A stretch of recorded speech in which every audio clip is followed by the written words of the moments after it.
renkare nyamali wo sodwa lailanyo iyage nanwa iborido baba ranga mwagi miginjo nanwa bongori baba rushugogi miginjo nanwa baba la shumara ayala doirinde ayala doiningiro ningiro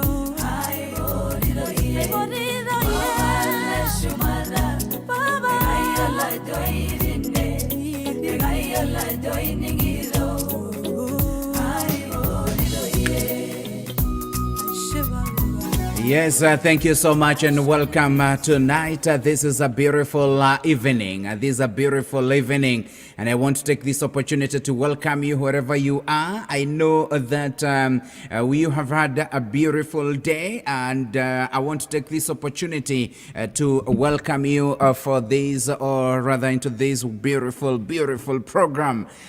This is the captain, Jeragawaje Mtoto wa Mama, and you are listening to the Trumpet of Hope. The Trumpet of Hope, broadcasting to you live from the great state of Texas, and I hope that wherever you are having a beautiful time. Now, tonight we are having a very special program. Today is Wednesday, and this is the time that we celebrate the One Voice Heroes. And let me tell you what, my guest is a very special, distinguished man who is an elder, who is an example, who has, seen and tasted a life and enjoyed a life. So you better come, turn on your volume and raise it a little bit higher, so that even those who are in your neighborhood will get to taste and to listen to the wisdom that is going to come out of this microphone tonight. Thank you so much and welcome. And I bring you a very special person. Yes, this is good. Dr. Koissaba, karibu sana. How are you? Asante sana. Mudowanyo ba? Asante sana mdoaji, nashukuru sana kuwa nawe pamoja leo na wengine ambao watajumuika na sisi. Nafasi hii ni nafasi ambayo tunashukuru kuweza kujumuika na Wakenya wenzetu, tuweze kuwasiliana, kuzungumza pamoja ili tuweze kuwa jamii bora, jamii ambayo inahusika na hali ya wengine ambao tuko nchi za nje. Tusiwe kwamba hata kama tuko ugenini, na inapaswa tujifikirie kwamba japo tuko ugenini tuko pamoja. Wow. Ndio kisa na maana ya sisi kuwa na one voice. Kusudi lake ni kwamba japo tuko na nia, madhumuni tofauti, inabidi tuwe na nia moja, mwelekeo moja, kama Wakenya ambao tuko ugenini. Asante, nashukuru. Thank you so much. Asante. Sasa utanikubalisha niongee lugha ya Kimombo na nichanganye na lugha ya Kiswahili, na kwa sababu nilisikia ukiongea lugha ya Kikuyu kidogo, nitasema we mwega. Ede mwega mno, modo ama ito, diye na uru. Diye na kanwa. Diye na kanwa. Diye na kanwa ni.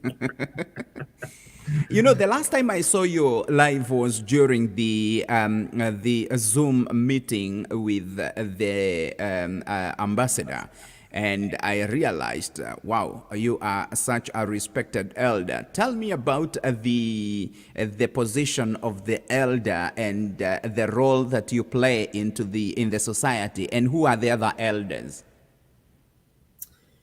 Well, let me begin from where I come from, the Maasai community in Kenya.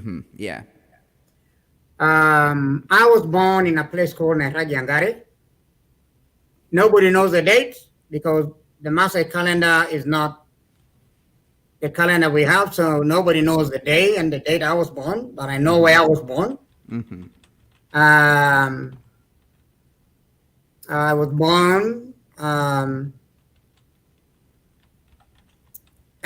life is a little nostalgic because it's not been.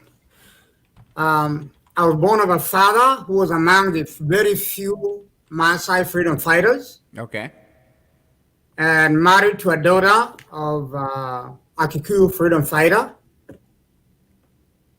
And it's a little nostalgic because when independence was attained in Kenya, apparently our home was where they made a detention camp in Eragangare.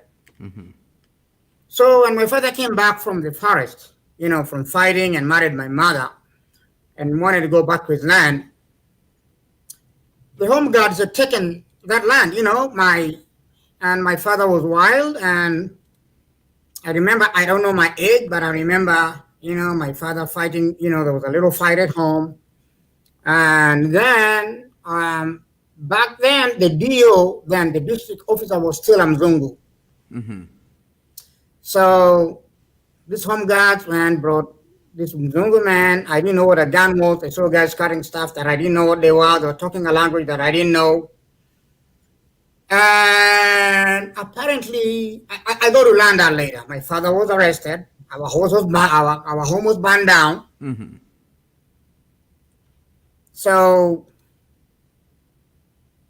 we didn't have a home. The next thing I knew, according to the Maasai culture, my mother was given out into marriage to another family because they said, "Oh, huyu mzee alipiga askari na alipiga mzungu, so he's going to be hanged." So nobody thought my father was going to be alive. So they gave up on my father.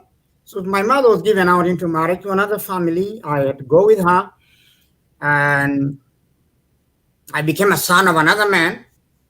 But later on in life, one day I found myself riding in a bus. Then a bus from Neregi to Narok would take like 8 hours. The roads were bad. So I found myself, my mother, and my now new father in the bus. And in the bus, I saw somebody that looked like my father. And he looked at me, and I looked at me, and I wanted to go jump to him, Fast forward, I found myself in court. Okay. With my father. Something happened in court, and I jumped out of my mother's hand and, jumped on my father, and I had a bang on the table.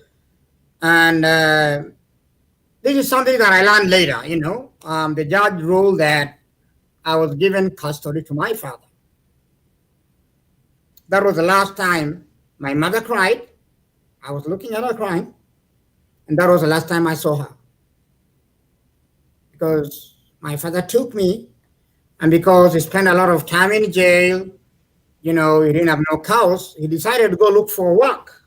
And the only available work for a Maasai was to go look after cows. And the only place that had this kind of a job was in Nakuru, Naivasha, where we had these, colonialists, all the Delameas and all the rest. So the first job my father had was being a herdsman at Delamea's farm. So I found myself living with my father in those white ranches in Naivasha. We traversed all the land, and the planning was like in every little homestead, there were two men, and there was a woman. The woman was to like sweep, the dung, and and the men were to look after the Mzungu livestock, and we stayed there. I didn't have memory of time and dates and all that. And sometime my father told me, every evening when we stay in those tin houses that were V-shaped, my father was telling me stories about how they were moved from Laikipia. Terrible stories. It's going to come in my book that is forthcoming called Tears of Disinheritance. I have a book that is in print now that is coming that, narrated the story of how the Maasais were evicted from Laikipia by the white man, and how post-colonial governments took over that land and our Maasais were dispossessed and all that. So he kept on telling me these stories that, you know, during the Maasai Wars, my grandfather was the only remnant in the family. They killed all his bigger brothers. My grandfather was young, so he was left. So my grandfather moved to Mount Kenya, became a Kikuyu. Okay. In Nyeri. And then moved back to Laikipia, got my father. And then the colonists came. And my father was a little kid when this battalion of white men came with dogs and horses and guns and did all manner of things. I mean, it's gonna, whoever's going to buy that book will see that. They did all manner of things and, you know, killed the livestock, raped the women and all that. My father was the youngest son. He was on my grandmother's back. All his brothers were killed. So he was the only remnant. So in my family, 3 generations, I am the only man that has been blessed to live and bring up sons that lived. My grandfather lost his brothers. He was the only son. My father lost his brothers. He became the only son. I am blessed to be the only man in more than 4 generations in my family that has been able to bring up sons. So that was a little background. So my father told me, oh, he's got a better offer. So we moved to Kajiado. I started getting sense of dates. We moved to Kajiado in 1969 to go and, my father got a job to become a herdsman for his cousin, who was among the first Maasais to go to school. He and Saitoti were among the purported Maasai. Saitoti was not a Maasai. To go to Mangu High School and blah, blah, and he became the first African veterinary person. He started off the veterinary department, the Ngong Veterinary. He started it. And so he was seconded to start. When group ranches started, they posted me to Isinya in Kajiado. So my father went to take care of his livestock. Out of that, by default or by design, I got brucellosis. I got sick. And because the brother, who was also a cousin to my father, was the first Maasai to go to Makerere University, they came visiting, they found me, I couldn't walk, I couldn't know nothing, and they said, oh, let's take this little guy to hospital. So they took me to the center, and I got treatment, and the only kids I had were Mzungu missionary kids, you know, that were around me. So, and there was no way we communicate. I'm Maasai, I don't know English. They were Americans, they didn't know Maasai, and all of a sudden, out of being kids, we started developing a little language. We started communicating. And so I went to school by default. 71, I went to primary boys boarding school, which was a barracks during the Second World War. And, you know, when there, I did my CPE then. I did my CPE. My first CPE I did in 1974. I remember that. I started noting dates. And I got a 8 points. I was the best student there. I was called in Alliance. And unfortunately, my father's cousin said, no. Huyu mtoto hatuwezi kubali hadi Kikuyuni. Huyu ataenda kupotea. I missed my chance in Alliance. And then I have to repeat class. 75. I got the same points, 36, top student in the whole district.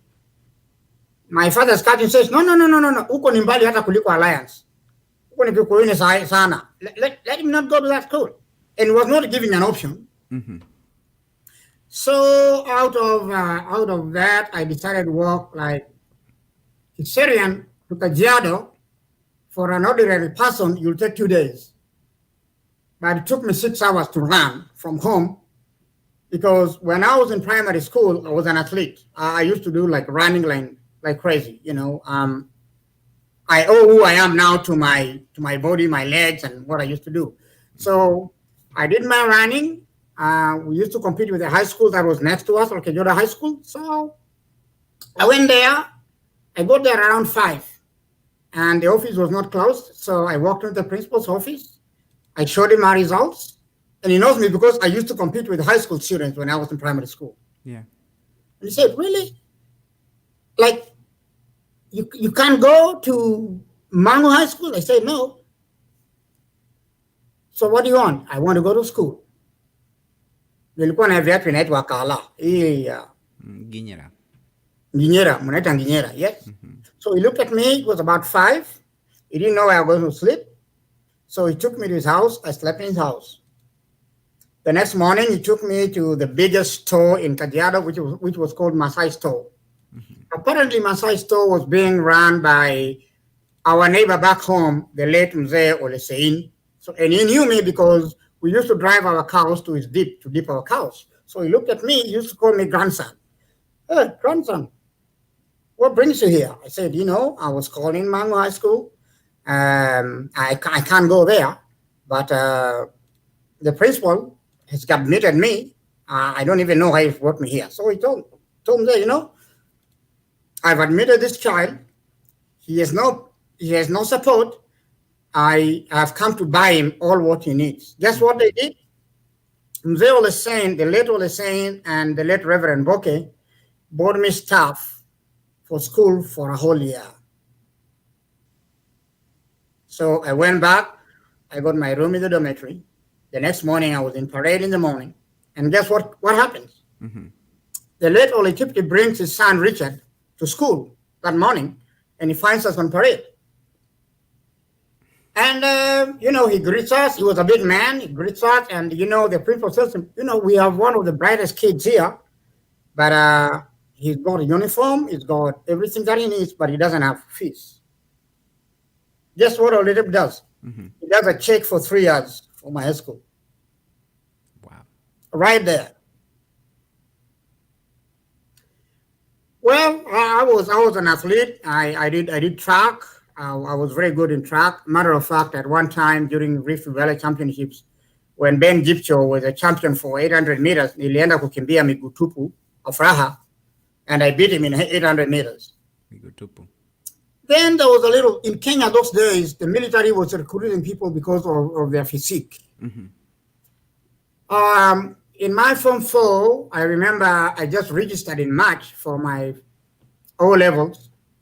In April, we had these competitions and we had these military trucks, checking on us and everything.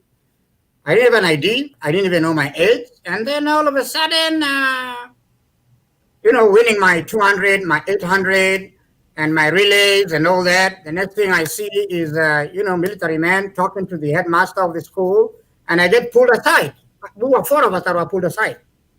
And it's like, jeshi imesema tutaandika hawa vijana. And, being employed in the army those days was very prestigious. And so we didn't have IDs. So the army took upon themselves to increase our ages. Wengine waliongezewa miaka 7, wengine wakaongezewa miaka 5 because they wanted us to have IDs. In 2 days we had IDs and the lorry comes, picked us from school. Mimi nikapelekwa Lang'ata. Kazi yangu ilikuwa ni kukimbia na kufanya basketball. Jeshi ishinde mazoezi, all these competitions. And I remember these times with a lot of nostalgia. Yes, I owe my discipline to my military life. But I regret that I wasted a lot of time there because guys that could not beat him in class went to university. Tunakutana nyumbani wanaanza kunitekelea. Wewe ni mjinga. Unaenda kuvaa patisi, umeenda kusema left right. Sisi tumeenda kusoma. So that was that. I didn't last long in the army because I was the only child that my father had. He was growing old. He didn't like it. So I went back home. Going back home, I went on what we call a wall, absent without official leave. Out of that, fortunately, nilikuwa na copy ya kipande. I did an interview for teachers training. I was admitted at Kagumo Teachers Training College. I went there. I liked it. That's when I decided to discover that we had people that are my family that are Kikuyus in Nyeri that I didn't know. And guess what?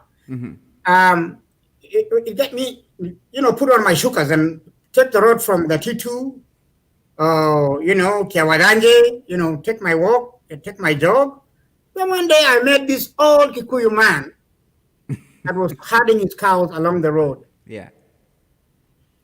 Guess what? This guy just said, "Ero soba." Goodness me. In the middle of Nyeri, this old man speaks Masai. I got a shock of my life. Uh-huh. Then I looked at him and asked him, I'm in Masai. You know, it was a big shock. And he told me, don't mind. I am not the only Masai here with a Kikuyu. We are so many. Yeah. Many families here in Nyeri have Masai origins. So he started telling me about their families, you know, and I got to know some of them back home. So he asked me what my family. Well, I told him, you know, it was like this and like that. He said, okay. I think what you're telling me, we have some people in Nwega that I believe are your relatives, and we have others in the forest in Hombe. So we became friends. This old man was sending milk to me in college and all that. So one time in March, when I was completing my college, and Abumo was the champion in Central Province. Yeah. So we were competing against Rift Valley, and Rift Valley was Laikipia Air Base. And my former colleagues were there. You know, they came to Kagomo. They recognized me. I know Major Kimani, who ultimately became our, you know, who was, you know, he became, because after that, I kept on, you know, the military arrested me. They arrested me then on the pitch. We beat them. So I got arrested because I was absent on official leave. I got arrested and they took me to my old barracks, Langata. They jailed me for 49 days. They were forcing me to get back to the military. The only thing I can do, I can continue coaching, but I don't want to be in the military. Unfortunately, August, there was that coup. On that day of the coup, a friend of mine was wedding in Embakasi. Tulikuwa na Volkswagen Kombi, you know, hiyo ndio ilikuwa inabeba bibi harusi na wanaharusi wote, and I was the driver. Tulisherekea mchana, ikafika saa 5 tukaanza kusikia marisasi. Then I told these guys, you know what? Hapa mimi sikai, tunaenda. And this Volkswagen ilikuwa matatu ya rafiki yangu kutoka Kiserian. So nilimwambia wacha niende nisaidie my colleagues, you know, my old friends. So me kasema I'm going, and then four of those guys jumped. Wakati tunaanza kusikia boom boom boom boom. You know, I don't like hearing guns even now. And so me, I drove my Volkswagen and 4 guys wa Air Force wakaingia, nikawapeleka kwangu Kiserian. Then saa 11 in the morning, man, hell broke loose. Kuna hii kitu mnaita kifaru. You know this armored little personnel carrier? Hii iko na mapua mrefu. Imeingiza hiyo mapua kwa nyumba yangu.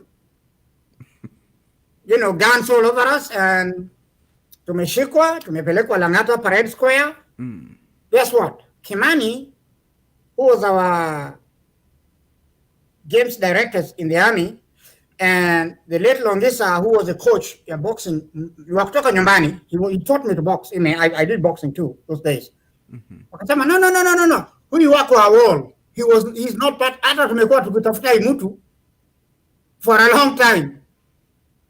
That saved me. I saw people. I don't want to narrate all that. It's not a good story. I saw a lot of hell. So I was taken to the armory, got in some uniform, got my ammunition, got my gun, and forced to go to the street and fight the coup. Suppress the coup. So I did that for 3 months. And Kaissaba nikarudishwa. They still wanted to force me to work in the military. I told them, no, I can only work as a coach. And I worked as a coach for 3 years. I coached basketball and I coached handball. And the 4th Brigade was winning in the old military thing, and that is it. So 87, I was sitting at home, and I saw a Pajero car park around my house, and I saw a white man and a black man looking for somebody called Ben Kosaba. They were asking me about Ben Kosaba. I didn't know these guys. They were all strangers. And I said, why are you looking for Ben Kosaba? They said, you know what? There's an organization called World Vision International that has gotten a lot of money to do projects among the Maasai community. And from research, it has been said that there is a man called Ben Kosaba who would be a very good employee because he's Maasai, he's educated, he loves his people. He could be a very good employee. So we were just given some direction of his whereabouts. So we are looking for him. And they asked me that question. So I asked them, if you find Ben Koissaba, are you going to give him a job? He said, oh yeah, right away. We have contract papers here with us. Okay, this is Ben Kosaba you're talking to. And it's like, really? That was my first day venturing into the nonprofit world. Very good. I've been there for the last 30 years. I've enjoyed it. It's built my career. From World Vision, I worked in Narok. We started the Maasai People's Project that put up more than 200 schools, more than 300 water pans, increased enrollment in schools, built clinics, and so many things. But I became a little controversial there because in the process, I was able to access global human rights. That's what I discovered inequalities in the world. And I looked at myself, and I looked at other people, and I looked at Kenyan politics in its day. There's something the matter here. There's something that needs to be done. So I got into advocacy, and I don't regret getting there, because if I didn't, I would have been who I am. I became too vocal about Maasai rights, and especially about Maasai land rights. I became a little vocal. I started writing in the newspapers, and I started issuing statements in the on TVs and blah blah. So I became like marked person, like the powers that be. 2004.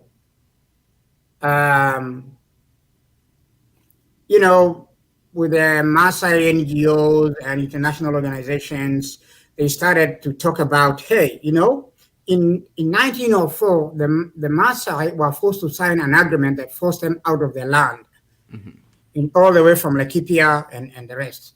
In 1911, they did the same thing. So we need to commemorate that and demand back our land. We did a lot of research. I mean, we went to school. By then I had my associate degree. Yeah. And I was researching on the same, and other people are researching on the same. We had connections globally. And I started coming to America then. I started coming to attend the United Nations Indigenous People Conferences. The World Bank was calling me to come and talk about rights because they were funding projects that were dislocating my people. And I started raising stuff and all that. So 2004, we registered, we formed a loose association of nonprofits and individuals called Massive Society Forum, and they all decided that I would be the man leading it. So on 15th of August, I mobilized Maasai from Kenya, Tanzania, all over in every county. We did the first demonstration that put Nairobi on a standstill. And it was a big thing, it took the government by surprise. Fortunately, we had international connections. So before the government knew what was going on, we had international press. The government realized by midday that BBC, CNN was broadcasting the protest, and they didn't know. And we had our memoranda. We presented it to Kimunya then. We presented it to, what is the name of this guy who was in charge of internal security? I can't remember off it. That was a long time. And then Maasai MPs then, like Olenti Mama, also came to give us a lot of support. So I became a marked man. Again. Unfortunately, that is the time when Kenya was beginning to discuss about the new constitution. Okay. So I got appointed as a Maasai to go there and talk about land rights in the development of the new constitution. So I sat during all the bombers meetings and all that. Concurrently, the national land policy was being developed, and I was part of the team that was developing the national land policy. Very good. And I get opportunity to talk and present views about, not only Maasais. We talked about the coastal people. We talk about the Titans. You can't believe that half of Titans' land is owned by, I got to say, like it or not, by the Kenyatta family and criticals. How they got to own that? They stole it. They took it by force and all that. And that applies to a lot of Maasai lands. And I was very straight about it. I read and I made statements and, stuff like that. And I became very critical. So I became a customer of committee. After every month, I find myself in the High Court in Kenya and I get escorted to committee. The guys in committee, hey, karibu mzee, umerudi tena. I became a customer. I became a client. Apparently, they would take me to committee, take me to court. I get released because no case.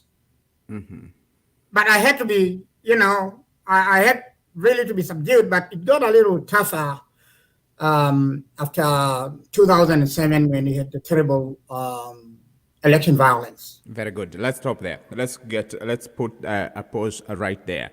We have Dr. Robert R.Ole Kaissaba with us, and we just want to... I'm Ben Koissaba. You got the wrong name there.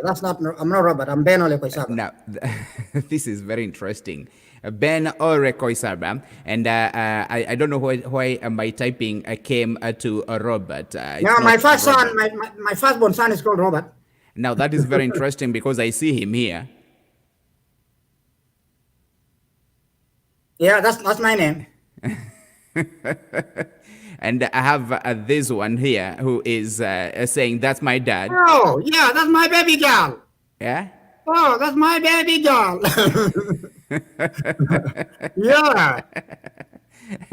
Now, tell us your journey from Kenya and how you came to the United States. Let's jump the gun from Kenya to the United States and the few things that you have been able to achieve. I see so many degrees, so many international recognition. Take us through all that. Well, I never voluntarily came to America. I came here as a political asylee, facilitated by the United Nations High Commissioner for Human Rights. So I was evacuated by the American Embassy in the United Nations to come here because of my security. That's how I really came and lived in America. I came to New York to give a presentation at the United Nations Human Rights Council because of what happened in Kenya during the electioneering time, 2007. I was an observer contracted by the United Nations. I was flying between Naivasha to Kisumu. I documented all the atrocities that happened in Naivasha, all the atrocities that happened in Kisumu. Apparently, I didn't document what happened in Eldoret by people that were working under me, documented all those things that happened. And so I had a lot of information, and I still have that information with me. And I became a person of interest for people that were committing this. And so they were looking to kill me. And apparently the person that saved me was a person that was assigned to come and assassinate me. He sat in a meeting. He was assigned. He knew me very well because I worked as a police reservist for 10 years, 1992 to 2002. And I was working with him with a flying squad. So they sit in a government office and they say, you know what? We got to get this guy out. And it was a guy that was supposed to pull the trigger. So 6 hours before the time I was supposed to be killed, he went to a call box and called me and told me to go to a call box and throw my phone away. Once I go to a call box, I went to a call box, called the number in the call box he was, and he told me this is the plan. You have 6 hours, either to die or to live.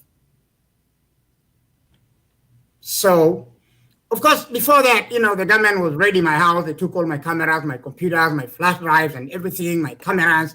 Man, I was really, my children were traumatized during that time. So I got my notebook. I called an officer at the United Nations and they told me the story. They called the American embassy. And the next thing I saw was getting, you're coming to pick you up. They picked me up. Matter of fact, I got my visa at the airport. Mm-hmm. They came pick my passport. They took to the American embassy. I was at the airport. So by the time the killers were coming home, I was already out of home. My children were so traumatized because police cars were camping in my home, thinking that they will see me so I can get killed. So that's how I came to America. But when I came to America, mm-hmm. I went to Columbia University for 3 months to do a human rights training. And I decided to think about me. Mm-hmm. So I remember one thing that the late Saitoti told me when I was really challenging him about how he's handling Maasai issues. He said, wewe ni nani? Unakuja kung'ang'ana na professor. Mtu ya form 4. So I decided, you know what? This is one of the people that were looking for my life. I'm going to challenge him.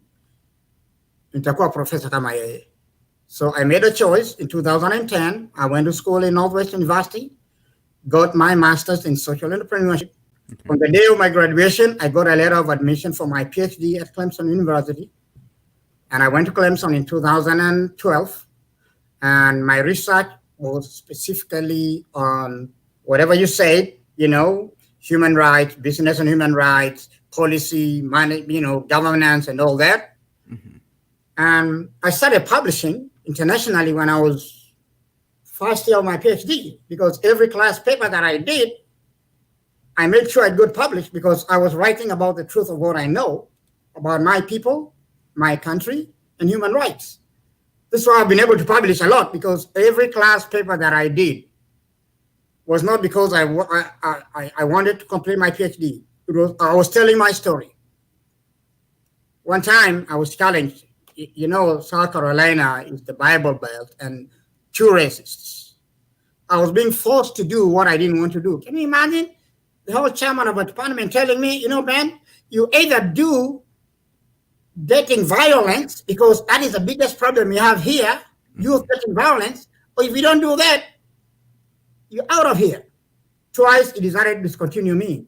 I had to file a case at grad school against this man twice. Fortunately, I came up because I had attorneys, friendly attorneys that came to present me. That's how I was able to complete my PhD. But more so, I had a lot of encouragement from people like Professor Kefa Otiso, Professor Mutisia. I owe those guys a lot because they kept on motivating me. Well, Masai wachana na hii asira yako wa Masai. Wacha kula hiyo kamuri yako. No, we want you to have a PhD. Nilikuwa nakula mwili nasema anaache kitu kesho, I was getting mad. And here I am, watoto wangu wamekuja kutoka Kenya. I am in school. I don't have a good job. I have to work at night, go to school during the day, married to a Black American woman who does not understand my culture, who is not friendly to my children. So I lived a life in a crisis. Sure. But fortunately, I was able to make it in 3 years and 4 months. I graduated my PhD in International Family and Community Studies. Mm-hmm. But all this time, I have been involved in a lot of things that may have directly or indirectly touched the lives of Kenyans in diaspora or Kenyans in Kenya or people globally. I was among the experts in the development of sustainable development goals. Fortunately for me, Ambassador Macharia was a co-chair. He was a Kenyan. And so it was easy for me to put our voice out there. Awesome. This is a Kenyan and with a co-chair. So it gave me a lot of opportunities to talk and showcase, the Kenyan example globally. And that was good. Then I also became the United Nations Permanent Forum on Indigenous People Global Co-Chair for 4 years. I got that exposure. Out of that, I also became a consultant for United Nations Development Program for African projects, and got consultancy jobs with um, several organizations, and that gave me an opportunity not only to sit in those positions, but to get ideas that I write about. Awesome. Us and how best our needs can be addressed, not only from the international level, but from the local level. When you talk about sustainable development goals, hey, this is global. How can we, how can we bring them, to our, how can we contextualize to our Kenyan situation? And also during this time, I was advocating for Maasai land rights, and I was advocating for natural resource rights for communities in Kenya. Kenya is very rich. The Rift Valley is endowed with a lot of geothermal. We have the biggest power transmission station in Suswa, my homeland, my village. We had this LabSet project, two big ambitious projects that only think about money, but don't think about people. So I have been very vocal about that. Extremely vocal to a point where the World Bank had to invite me to a round table. Oh, please, Dr. Koissaba, it's good. What you're saying is it's good, but sometimes you go to tone down. I say, tone down for what? Tone down for what? I mean, I ain't gonna tone down if my people's rights are being trodden on. No, I ain't gonna do that. Let me ask you a question right there. Who did that? Let me ask you a question right there. In that part of fighting for the rights, and I see that you have interest in indigenous societies of sub-Saharan Africa, globalization, environmentalism, and development, social justice, human rights, and you have written so much. By the way, if you want to know about Dr. Koissaba, you just go to the internet and type Ben-Ole Koissaba Doctor, and you will see a lot of published documents and information and books that you can read, or papers that you can read. And I had a question so that I can come into the other part of families, and you stay in the U.S. Kenya is over 50 years after independence. And I don't know whether there's a picture that was going around of a school in Trans Nzoia where the children are sitting on the floor. Yesterday, or the day before yesterday, they are sitting on the floor. That is in Kenya, 50 plus years after independence. There is so much going on. Now, you have been fighting for human rights. You have been advocating and consulting for these issues. Is there hope? Are we there yet? And if at all we are not, what is the way forward? All right. Just briefly. There's hope. But only if and when we put the right leaders in political positions in Kenya. Politics in Kenya is cyclical. People think about every 5 years. They don't think about 30 years. Even though I was part of the team that developed the 2030 strategy, I was part of civil society that went there. I mean, that's just crap to me. Come on, man. Kenyans are very resilient. And I'm telling you this because I've worked in every district then in Kenya. Mm-hmm. I've worked in every division in development. I can tell you stories from every, then it was called divisions. There is no single division in Kenya that have not set foot. Our problem is mainly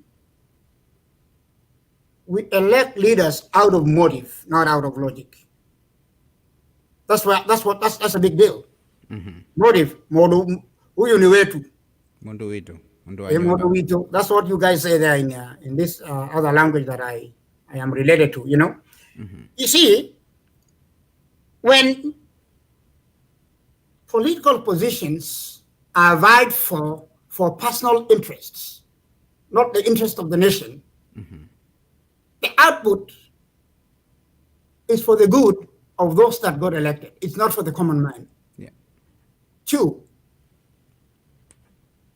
it's unfortunate that our leadership in Kenya only thinks about the next 5 years. Somebody campaigns on a flagship of, if you elect me now, this is what I'm going to do in the next 5 years. Mm-hmm. That cyclical thinking of 5 years in politics. I did a write-up to some of the Maasai leaders and told them, can you give me a blueprint of your thinking about your constituency? Apparently, one of my cousins there is an MP. Not a quest, he's my cousin. Mm-hmm. And I talked to him and asked him, could you give me a picture of our constituency in the next 30 years? He can only give you a picture of 5 years. From the time you get elected and the next election. Mm-hmm. We are not short of resources, human and financial. We have those things in Kenya. What we lack is visionary and committed leaders that can transform our country into what we desire to have as Kenyans. Thank you.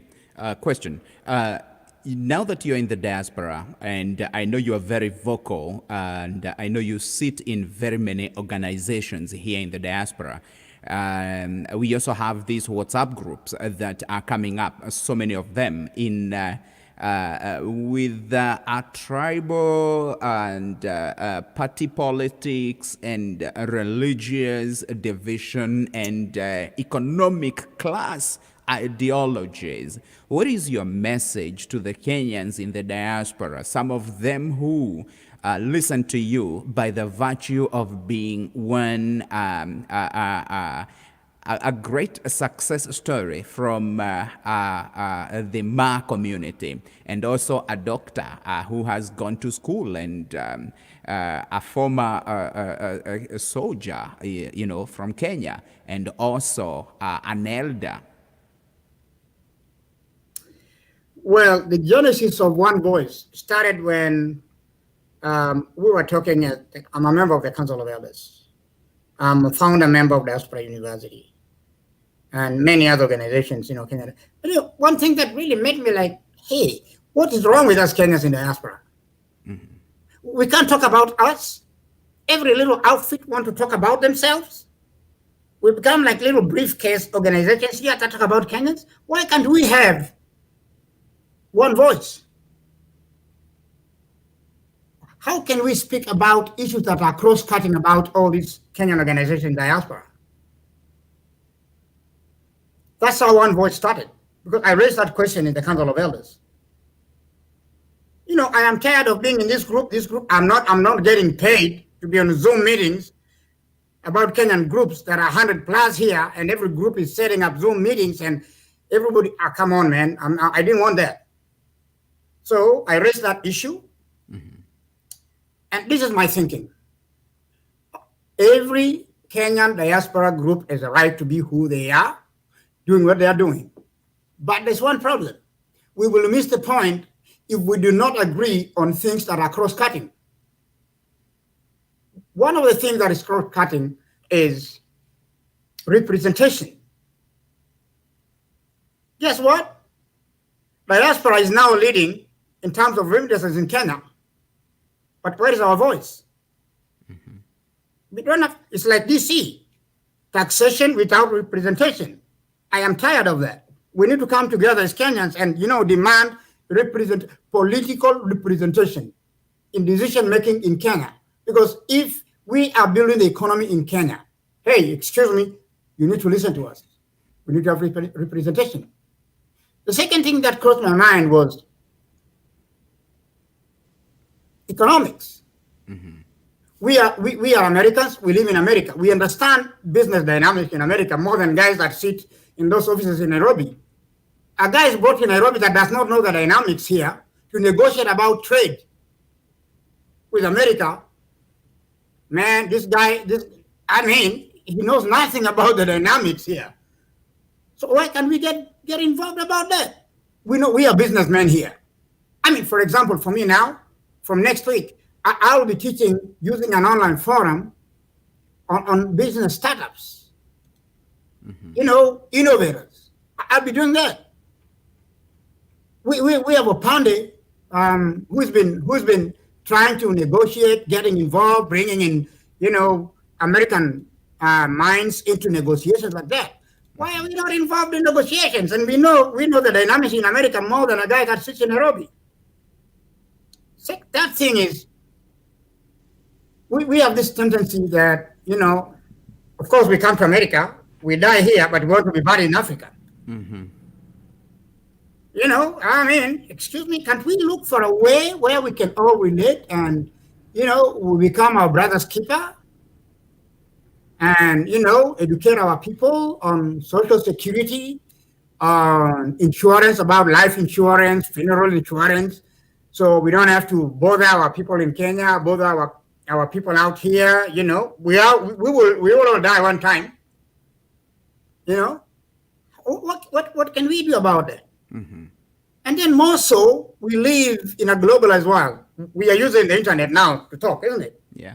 How can we use this opportunity to build the capacity of our people back home?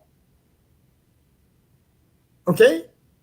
What is it that we can do as people in the diaspora? What talents do we have? Mm-hmm. How can we harness these talents and use opportunities like what we are using now to help our people know, understand, and build their capacities to be able to be innovators, as opposed to relying na pesa ya mwanasiasa kila siku. Mbunge anatuletea. Rais amesema. Excuse me. And things like that. So this is why I am in one voice. What is it that is cross-cutting across all the Kenyan groups here that we can all work together to bring up a sustainable voice that is going to speak and act for all of us as Kenyans in diaspora? We cannot afford to be thinly spread all over and expect to have some input. So, I have done that. I'm a member of, a founder member, University Diaspora, One Voice, and various other groups. And of course, Kaissaba, those intellectual groups. And we share all these things together with my colleagues, my peers, and all that. And, mentoring our students that come here, because this is one secret I have learned about Nigerians. And Kenyans need to do that. Please tell us. For every Nigerian student that comes here, they get a mentor. In spite of any level you get to in education here. And this is why Nigerians have the highest number of doctors, the highest number of scientists in America. Guess what they do? For every Nigerian that comes, they have a mentor. Matter of fact, I even learned, because I am in a university that has one Nigerian who is head of department in the business school, they would never submit their papers, wherever they are, without their Nigerian professors going through them. So any Nigerian will never fail an exam because they are doing that. Ethiopians have perfected businesses. Every Ethiopian that comes is accepted, protected, and they work with the embassy to get Ethiopians' papers. This is why in DC, you go to 7-Eleven, they own every little store. They control the taxi business because they work and think together. Can we do that? Yes, we can. So why can't we do it? In every city where we are, we can become business owners if we think, work together. We can become intellectuals when we think and plan together. We can become scientists if we work, plan, and work together. It is possible. We've seen best practices. Why not us Kenyans? Wow, that is very true. It is getting right deep, because you're touching on the issues that are really affecting our community. Let me come to that. We have a new ambassador who is getting very involved with the issues of the community. And I know that we have had a forum together when he was introducing his agenda. I don't know, as an elder and as a professional in all these areas that you have participated in, what is that one message that you would give to our leaders at the embassy so that they can help us to succeed as a community of Kenyans in the diaspora, or specifically in the United States? Well, I have some working history with our current ambassador when I was working in Kenya when he was in IGAD. So we met in a couple of forums, even though not formally. The message is this.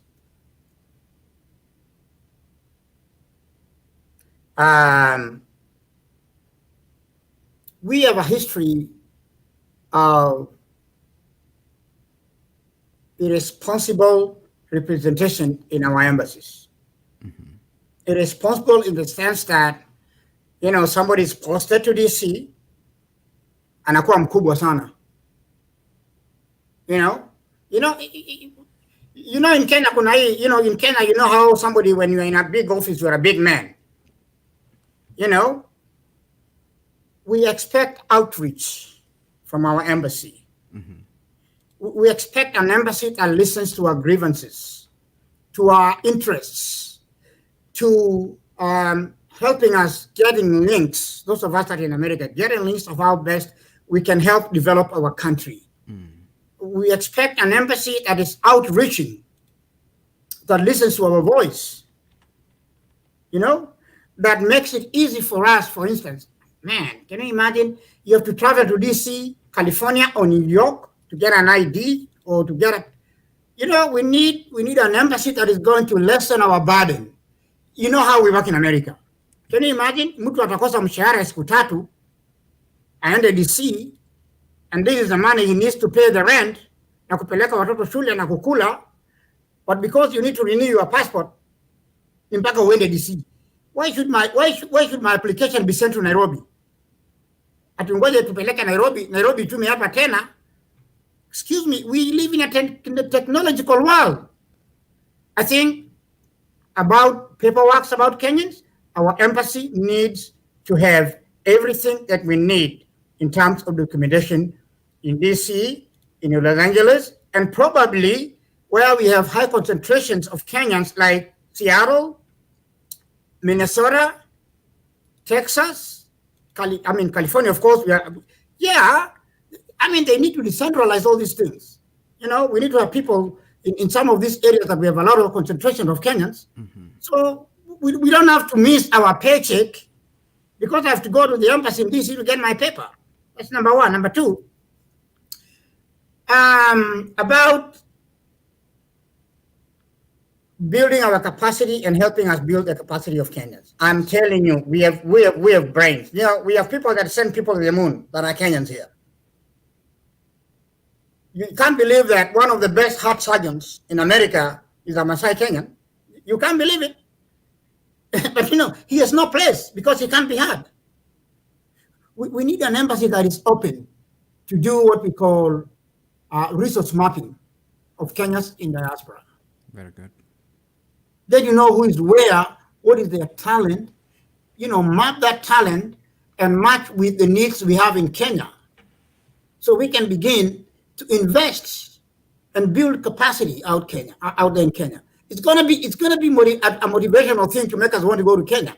Can you imagine the number of professors we have out here in Kenya? And guess what they say in Nairobi? Mm-hmm. We have a shortage of PhDs. Who would want to go to that corrupt education system in Kenya where you get promoted because unajuana na fulani mwepelekea fulani mbuzi? Come on, man. And a lot of us want to go back. This is why we started Diaspora University. Deep stuff. So Deep we can stuff. take all this knowledge. Can I tell you something? Mm-hmm. We have our own scientists that are involved in developing the COVID vaccine. Yes. Ndugu zetu tu tuko hapa nao tunaongea nao kila siku. They're the guys behind the scenes. How about if we create an environment in Kenya where these guys go home and develop those vaccines in Kenya? We have people that have been doing that for the last 30 years here. For American companies, they can still do it in Kenya if we give them the right environment. That's what I would get to the embassy.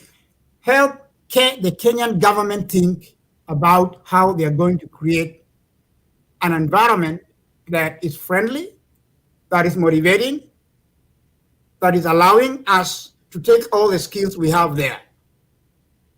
Let me give you an example of what I do now. Mm-hmm. I'm doing advanced research in rehabilitation.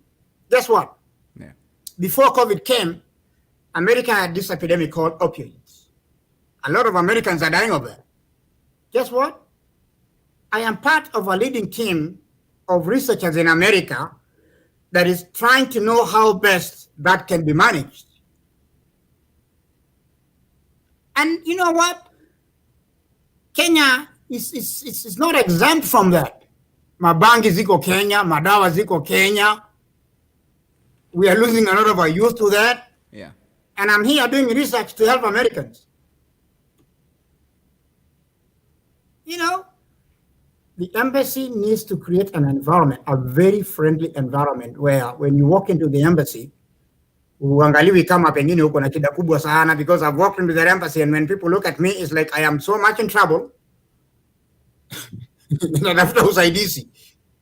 They forget that they are there to serve me. Huh? So, beautiful. I know the ambassador. I mean, worked with him those days in that department. I know how we worked through cross-boundary stuff, IGAD, COMESA, and I know how he facilitated meetings in all over East Africa. And so I know he is a good facilitator. Looking forward.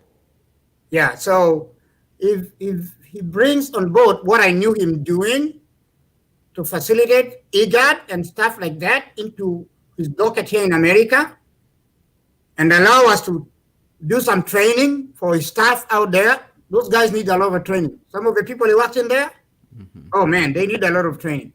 Thank you. Thank you, Dr. Ben. And now, this is interesting. I hope that we are learning and we are listening. A lot of wisdom coming in direct to you through the Trumpet of Hope. The Trumpet of Hope is a media ministry that is geared into blowing this trumpet of hope. There is hope. We have so many Kenyans who are doing great things. And Dr. Ben-Ole Koissaba is one of them. Now, and I would want to recognize everybody who is together with us. Triumphant Terry, Joseph Mushina, Caroline Mbidi Day. Thank you so much, my sister. Tabe Moreide from Springfield, Eunice Marobo. Thank you so much. Obinjaroge, I hope you're doing all right. Wangeshi Rachel from Seattle, Washington. Dr. Paul Jehiawakuria from Indiana. A great Kenyan in Indiana. He is our Trumpet of Hope doctor, taking care of all issues health. I want to appreciate everybody else. Now, Beth Wairimo, then Africa, Kenya will pay handsomely for the same vaccine that was developed by its own here in America. Reverend Pastor Maggie Rory, an elder, thank you so much for being together with us. Zach Kurgat, agree the leadership system is horrible. Mtu mkubwa. And then Helen Kipetu. Wow, I see you, Dr. Koissaba, tuned in from Colorado. Robert Shiori, Dagitari, great presentation and well thought out ideas. Peter Ndiangui, Daktari, proud of you. Frankness. Dr. Koissaba, it looks like the new ambassador is bending towards more openness. What do you think?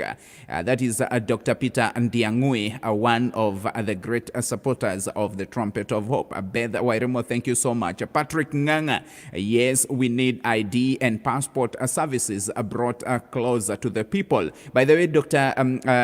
Koissaba, I wrote a letter to the ambassador, and I'm hoping and looking forward, and we have actually agreed that with the deputy, that they will send a representative to come and sit where you are sitting so that they can answer a few questions and even tell us their way forward. I hope that they will accept to come I'm looking forward. Madenge editor from True Kenyan lacks a visionary leadership. Zach Kurgat listening from Minnesota. Zipporah Getao, thank you so much. Joseph Mushina, Caroline Bidhi, Lois Kim, and we continue like that. Wairish, Julian Jogu, asante sana. Nduta Nyairongo is in Canada. Fancy Mary Njeri in Limuru. Julian Jogu, asante sana. Tabia, thank you so much. I want to appreciate everybody. Raf Kilondo, who was here last week, and he spoke great wisdom. Jen Mushene, asante. Agnes Mugo,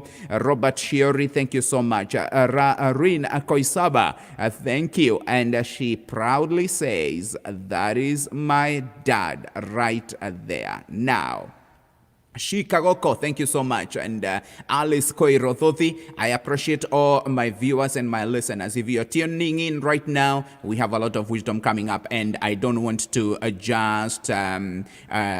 don't want to just say a goodbye to Dr. Koissaba because there are two issues that I want us to talk about. Now, Dr. Koissaba, you have been an elder, and I know that having migrated from Kenya as a man, with a community that really respects a culture and the issues of domestic challenges and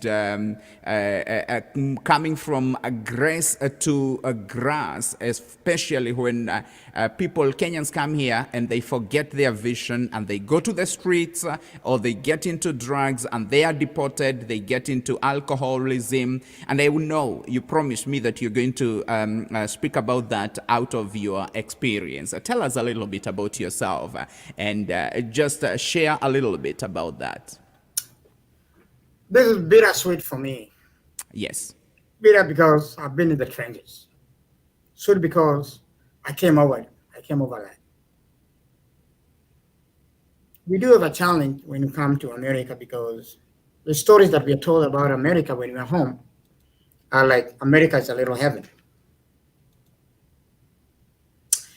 Unfortunately, America is not a heaven, but you can make it a heaven if you want to.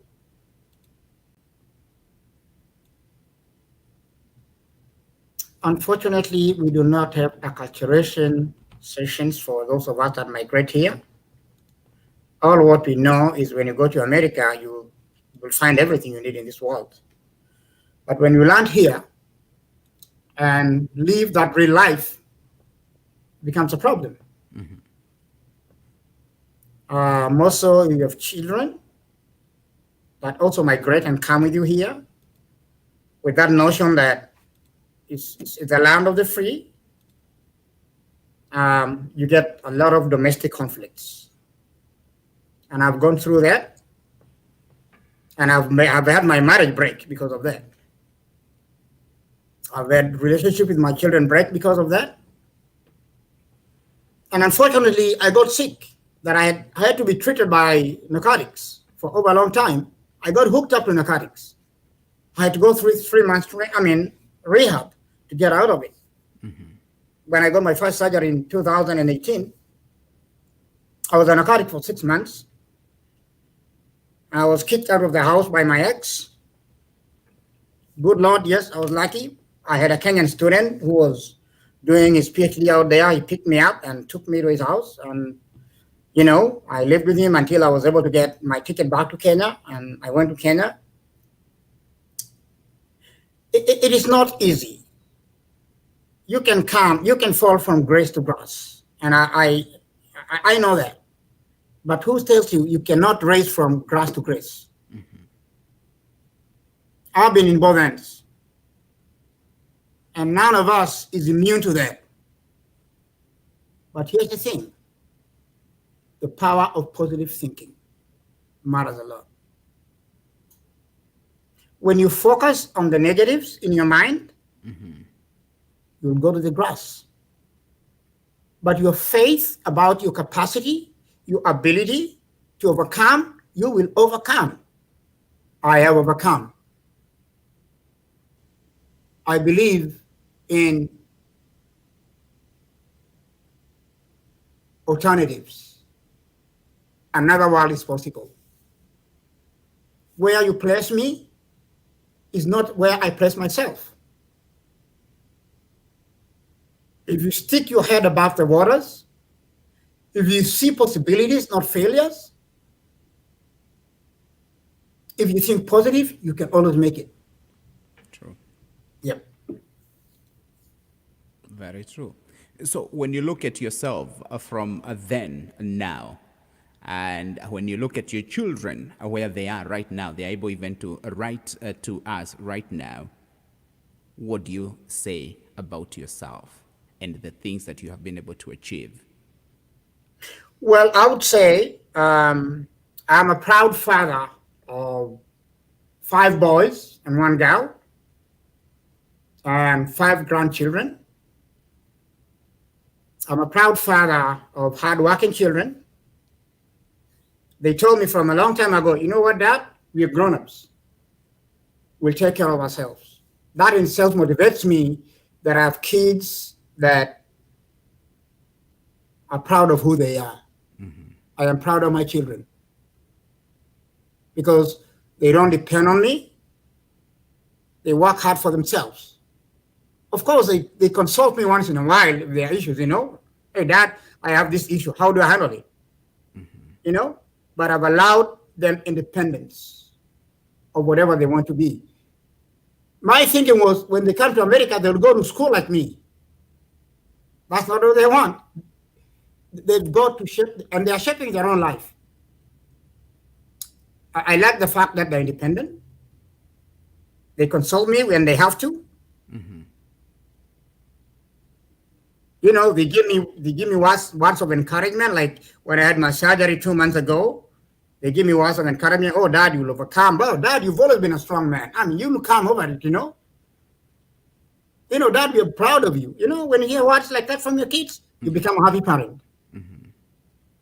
But the challenge in America is this.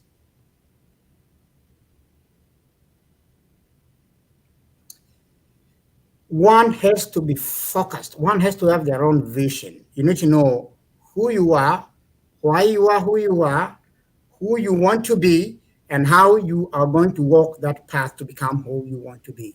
Mm-hmm. That is the biggest challenge of all of us, because we have a lot of influence. All my friends, all my neighborhood, you know, and stuff like that. Mm-hmm. They will never be you. You can have your friends, good, but they can never be you. Listen to what they say. Okay? Yes. But have your own path, have your own vision, walk your own path, and live your own life. Wow, that's a lot of wisdom. And as Caroline is saying, you can fall from grace to grace, but you can also rise up from grace to grace. Powerful statement. God is able to restore you back up. Jamie Mandongo says, wow, words of wisdom. Robert Shiori says, wow, the power of positive thinking, alternative mindset, and lists goes on. He has a rich knowledge. Yes, he's Dr. Elsie Kania, thank you so much. And Dutanya Irongo, Koissaba Arianto. Great job, Dad. How does it feel? Oh man, that's my little baby too. My baby's online, eh? Okay. They're all here. Oh man. Okay. Now this she's they're watching on YouTube, direct watching on YouTube. Now tell me, there are so many young people. I want to use young, which is a relative, because you are as young as you feel. But there are some young people who are listening or who will listen to this message.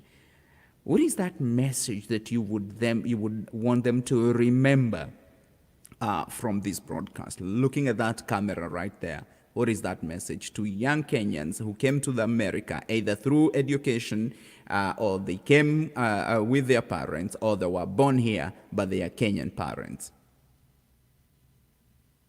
Well, the first thing I'll say is welcome to America. The second thing I would say is you can be who you want to be here. And the worst that can be, you can lose yourself here. I don't want to bank on the negative. I want to bank on the positive. You can be who you want to be here, but you can only be who you want to be if you're focused, disciplined, and pursue your goals. You can become anybody. You can become the president of America if you want. You can become the greatest scientist in America if you want, because there are opportunities to become that. But you cannot become that if you don't know who you are. You must do self-search. Who am I? Who am I who I am? What has influenced me internally or externally for me to be who I am? When you do self-discovery and understand and know the potential in you, and you focus that in what you want to be, believe me, heaven is the limit. I don't even say the sky. Heaven is the limit. You can become anybody you want to become. But this takes a lot of discipline. You can't be all over the place thinking you want to become the president of America if you're all over the place associating with the wrong groups, doing the wrong things, being on the wrong side of the road. You can't. You got to be very disciplined. Let me give you an example. Please. I'm in Okama for 2 years. I focus on my research. I seldomly go out. I go to the store once a month, get my whatever I need for a whole month, and I sit here on my computer, writing and publishing, because I know by doing that, I will take myself to the next level.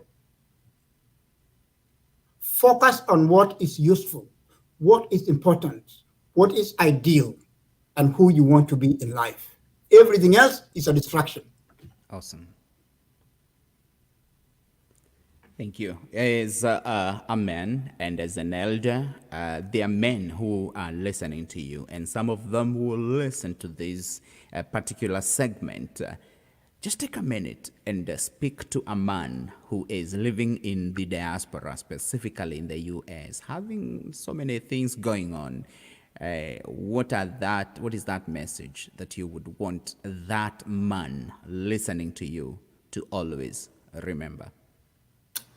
The first thing I would say is, like I say to the young people, welcome to America.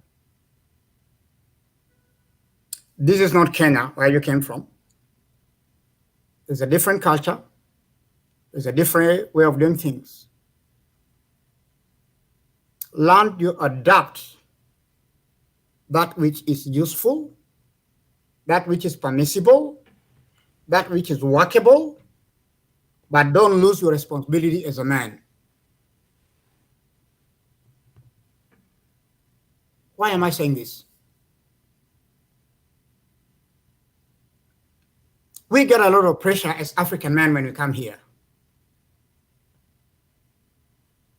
Work challenges, family challenges, and a lot of things. And we get so frustrated. Because we do not allow ourselves, we are not system sensitive. Mm-hmm.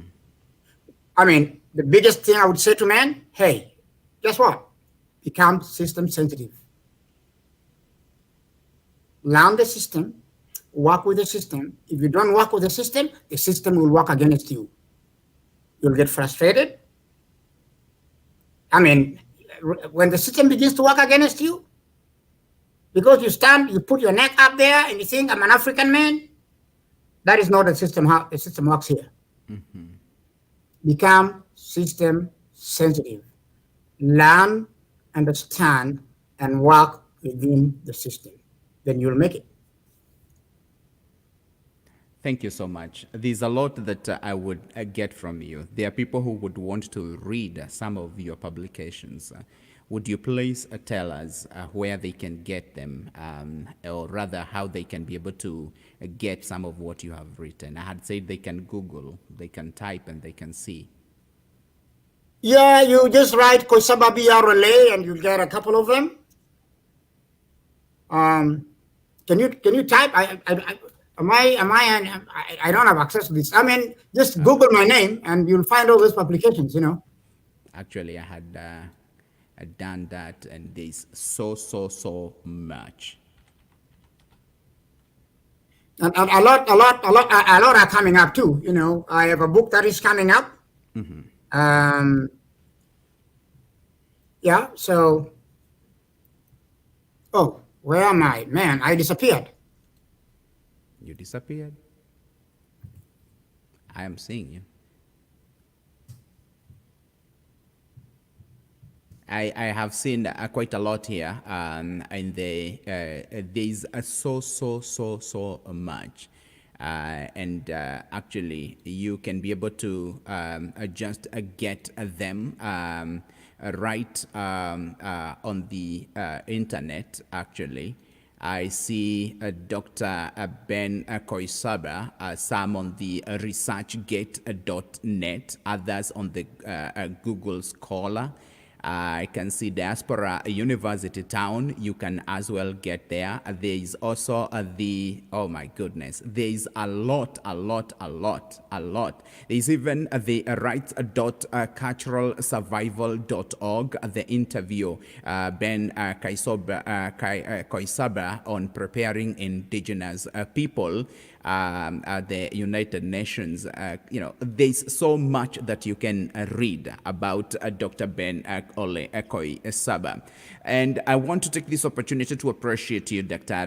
for finding time. I also want to appreciate Dr. Robert Shiori and our Diaspora One Voice team for taking the responsibility to avail different Kenyans who are doing great things in the diaspora. Remember, we are doing this so that we can motivate ourselves that we can succeed in this country. We can do whatever we are supposed to do in this country. Thank you so much, Dr. Your closing remarks, and one of the things that you would not want to get out of this place without saying.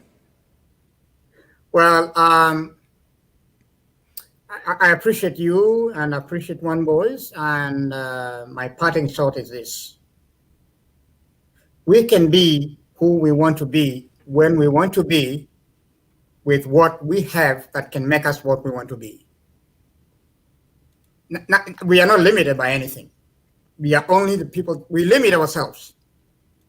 You can be whoever you want to be, so long as you know who you are, what you want, how you're going to get it, where you're going to get it. Like I said, I don't want to limit to the sky. I'm saying heaven is the limit. Thank you. And thank you once again for allowing me this opportunity. I know we'll have many more opportunities to share this. Oh yes. With our fellows Kenyans in diaspora. Soon, probably around January or so, I would like to do a presentation on a program that I am working on about helping people think business, helping people think about being independent, and helping people become creative and innovative. Awesome. Yeah. We'll be waiting. So we'll be waiting. The airtime is there. We'll be waiting, and people are there.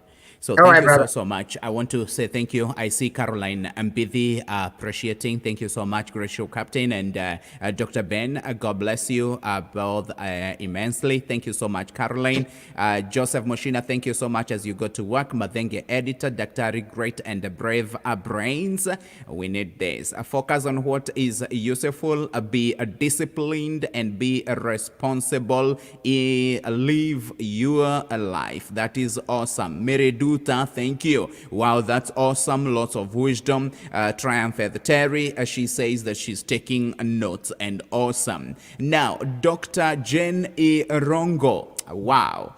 This one is one of the people I really celebrate, and she's in Oklahoma. Says true, lots of opportunities in America, but also lots of challenges. Thank you so much, Jen Irongo. Looking forward to meeting you here on this very platform soonest possible, please. Mommy. Helen Kipetu says, great words of wisdom, encouragement, a great community leader, back home. You're doing proud to your people, and I'm happy about that. And lastly, on the comment side, I will read what Dr. Peter Ndiangui said from Florida. Great interview, Captain, with a wise leader in one voice, entertaining and informative. That is awesome. So thank you so much, Dr. Koissaba. I look forward to meeting you soon. Great. Thank you, brother. I know you're in Texas. You're only 3 hours away from me. Oh, yeah. I'm telling you, kuna supu na kuna ile ng'ombe original. Unajua ile ng'ombe original. And so I will, do you give me permission to give the number so that maybe there's somebody who would want to talk to you? Yeah. I just did a text. Yes, I got it. Email and my number. I got it. I'll just put it on the screen. Because I know there are people who would want to get more of this wisdom, and we have the email and the telephone number. So that actually maybe there is a Maasai somewhere looking for a Maasai elder, and they are there. They would want to get some of this wisdom. So that is the number. Dr. Ben-Ole Kaissaba, that is the number 206-445-5542. BKOISaba@gmail.com. I think that is right, yeah? You're right, sir. Koissaba@gmail.com. Thank you so much.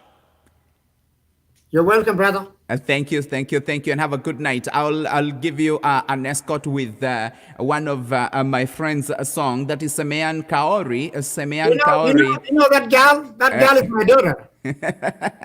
Yeah, she's right in Oklahoma or in Arizona. That gal, the father is my uncle.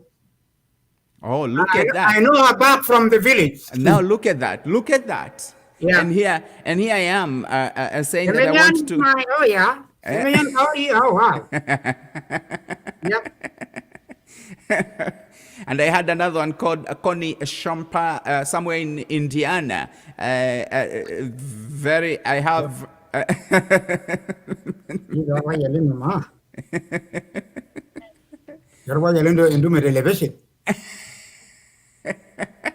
Really? Oh, radio in the television in America.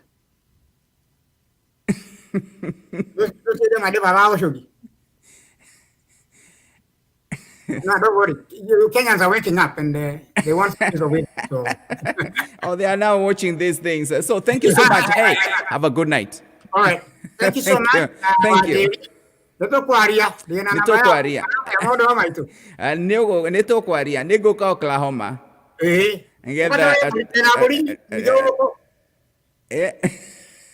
All right, brother. Bye. This is very, very, very good. I'm so excited.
I shouldn't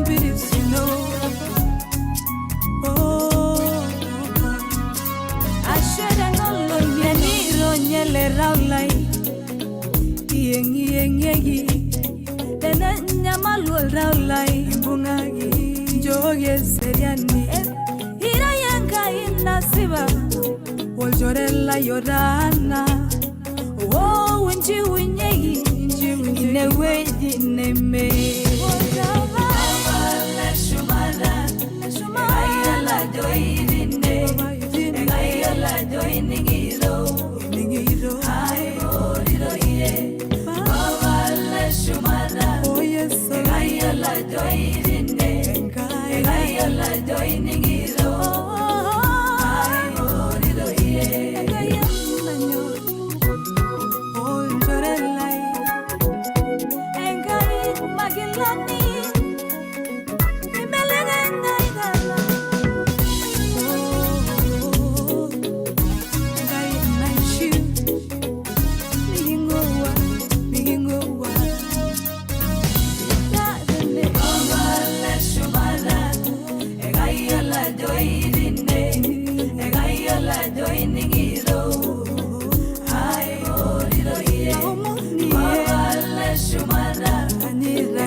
That is beautiful. That is beautiful. That is our sister Semean. Semean Kaori is based in Arizona. Oipotito. Yeah. Wow. Oipotito Lie. Oipotito Lie. My friends. Isn't that beautiful? Tumefurahia, huh? And I say that this is the trumpet of hope, and until tomorrow, at same time, I might be coming here some other time during the day. Hey, subscribe to our YouTube channel. If you want to be a part of the Trumpet of Hope pillars, that is the Cash App to support us, and that is the M-Pesa number to support us. You can support the vision and the mission of the Trumpet of Hope Media Ministries, and you can use that Cash App, and we will appreciate, because out of your friendship, your love, contribution, or support, we are able to continue doing whatever we are doing without any stress, yeah, without thinking about anything else. So I want to take this opportunity once again to thank you for being here.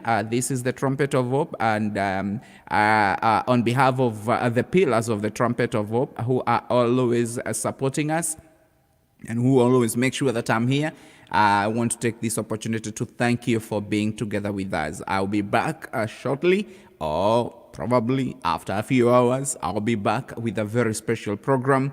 And remember that tomorrow being a Thursday and maybe Friday in Kenya, I'll have Mr. Bishop Madenge speaking to the men. And I know that will be good. Dr. Shiri, thank you so much. I wish you a good night. Robert, Dr. Peter Ndiangui, thank you so much. And Mwariwawa Home, asante sana. Jen Moshene, thank you. Duta, asante, have a good night. Beth Werimo, have a good night, and God bless you. Joseph, enjoy your time at work. Caroline, thank you so much. I look forward to seeing you soon. We need to have a show together, and that will be good. Mwariwawa Home, but I love you so much. Enjoy, have a good night, and I look forward to meeting with all the people you promised. I look forward. So all the people who are on the app and the people who are on the YouTube, before you leave, please subscribe to the YouTube channel, and there's a bell, there's a notification bell that is right down there, on the down there, I think. Yeah, let me put it this way, down there, when we finish, there's a bell that is down there. Please press it and subscribe, and that will be good. Thank you so much. Have a good night, and God bless you.